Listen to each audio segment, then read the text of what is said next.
I think that that's probably one of the, it was one of the worst feelings I had about Narconon. There were a lot of things that I had felt bad about, but that one I really felt bad about because I felt it was just a lie. During the late 70s, another friend of mine, Jim Collins, who was the executive director for Narconon US, had to go around Los Angeles and talk to the other drug rehab programs. And he went to, I don't know whether it was 5 or 10 or 15 or 20, however many they had. He went to a lot of them.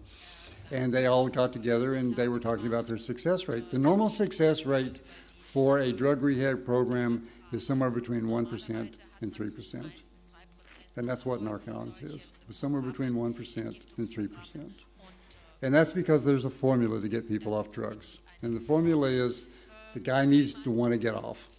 He needs a place to go where he can get off, and he needs to have people that are willing to help him get off. And it, you know, you can drive a Chevy, you can drive a Ford, you can drive a Volkswagen, you can drive a Mercedes. They'll get you there.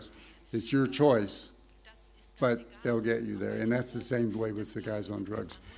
About 1 to 3% is about what people get off drugs. At least that's what Jim told me, and I have no reason to doubt him.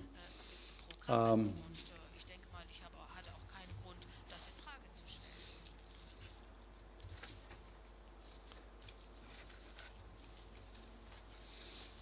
I forgot now what I was going to say about, I had one more thing to say about that, and I forgot what it was. May come back to me in a moment.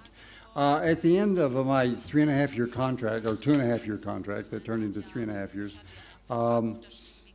it was time for me to leave. I had done everything I was supposed to do, and I told them that I wanted to leave.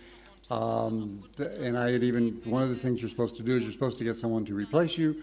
I found someone to replace me, got him what we call posted, so they said, yeah, this is your job, we approve this being your job, and that's what you're going to do, and he'd been there for about 4 or 5 months. He found out that I was leaving because when you're leaving Scientology as a staff member, or in this case Narconon as a staff member, you're not supposed to tell anybody, because if you start telling people you're going to leave, then they might want to leave, and then you don't have so many people on staff. And there's always, staff members are always short. There's never enough staff members because they don't pay them anything. You guys got paid $15 a week. I don't know how you got so much. I really don't, and I'm not being facetious. Most of the time we didn't get paid. One week, I think the biggest paycheck I ever got was $5.75 for working 1 week. Most of the time it was either nothing or $2 a week. And you guys had food, they fed you, and they gave you a place to sleep.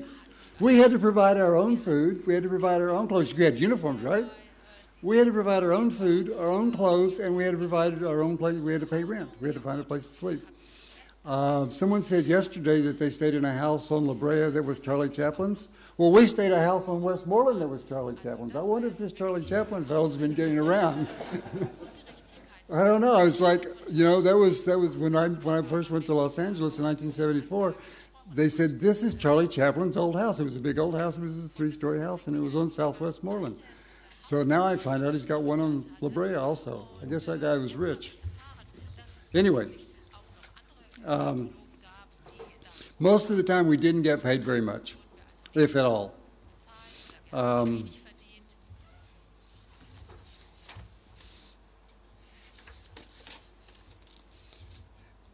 To save on money, one of the things that I would do is I would get in California, in America, and in California we have a thing called tortillas. Are you familiar with tortillas?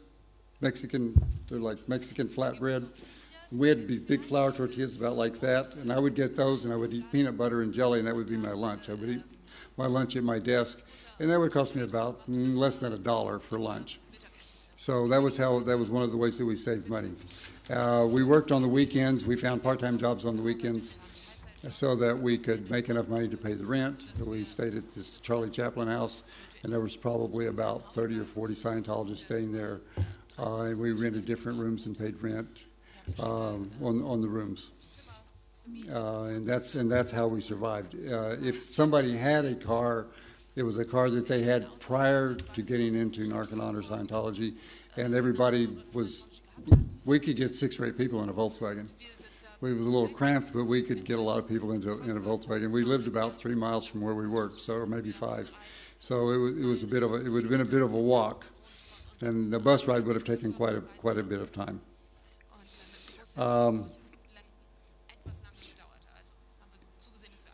In America, and I probably over here too, but I know in America they have what they call born-again Christians.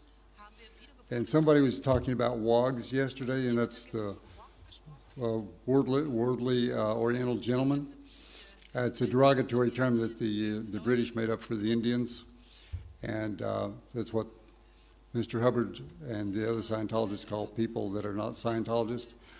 Well, my wife and I are very proud that we have become born-again wogs. Because after we left Scientology, it took a long time to get to that point, but we're very glad that we've joined the wogdom again. So, thank you very much.